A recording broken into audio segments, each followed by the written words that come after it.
学期制的学校跟学季制的学校哪个比较好呢？娃娃 TV。Hello， 大家好，我是 Lisa。美国大学呢主要分为两种，有些学校呢是学期制的，有些学校呢是学季制的。那我们今天就来比较一下这两种学制的不同吧。学期制的学校呢，也就是不含暑假，一年呢总共有2个学期，大家熟悉的应该也是这种学期吧？应该吧。另外一种呢就是学季制啦，这种学制呢是一年呢不含暑假呢有3个学期。小米，一年有3个学期，那这样学季制不是比较好吗？你还要继续讲下去吗？那今天这个影片就到这里，如果你喜欢这个影片，没有啦，先听我讲完，我们再来下定论好吗？不要听到学季制有3个学期就打退堂鼓了。其实不管是学期制的学校还是学季制的学校，一年所要花费的时间跟金钱都是差不多的。学期制呢，一年有2个学期，但一个学期呢，它一共有18周，也就是4个月左右。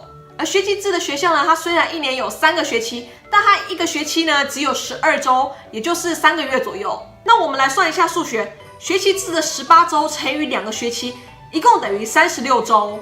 而学季制的12周乘以3个学期，一共也等于36周。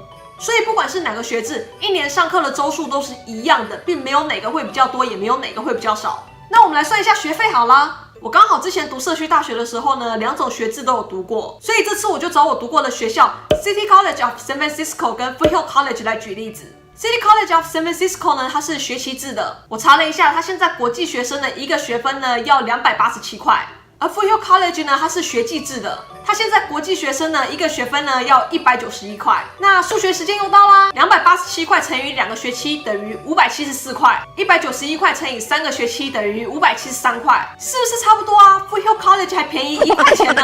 那以读社区大学以后要转学的角度来看，学期制的学校要转学最少需要60个能转的正式学分，而学季制的学校要转学最少需要90个能转的正式学分。啥？90个这么多啊？那果然还是学期制比较好啊。那今天的影片就到这里，如果你喜欢这个影片的话呢，不要忘记按学期制，它一年有3个学期，所以90个很正常啊。而且因为一年有3个学期，所以可以上到的课的种类也比较多。在学期制的学校呢，你可能有很多想要上的课，但因为有限的学期，所以可能很多想上的课上不到吧。学期制呢，其实还有一个好处，就是如果有必修但你不喜欢的课，你牙一咬3个月很快就过去了。但学期制呢，你要拖着多咬1个月才会过去啊。好，那学期制的学校跟学季制的学校，我比较喜欢哪一种呢？说实在的，我比较喜欢学季制。我一开始读的学校呢，其实是学期制的，但因为高中毕业就过去了，所以时间上呢也没有什么不习惯的。4个月就4个月，小中高都是这样过来的。但当我转到学季制的学校之后呢，我发现时间过得好快哦。时间咻的一下就过去了，所学的东西呢，在我还没有忘记之前就考试了，然后学期就结束了。之后我转到 Berkeley 的时候呢，反而还有一点不习惯，因为 Berkeley 呢它是学期制的，我就觉得时间怎么过得这么慢啊？我以前觉得啵啵啵，一个学期接一个学期，很快就过去了，但现在觉得为什么学期还不结束啊？到底还要多久啊？好烦啊！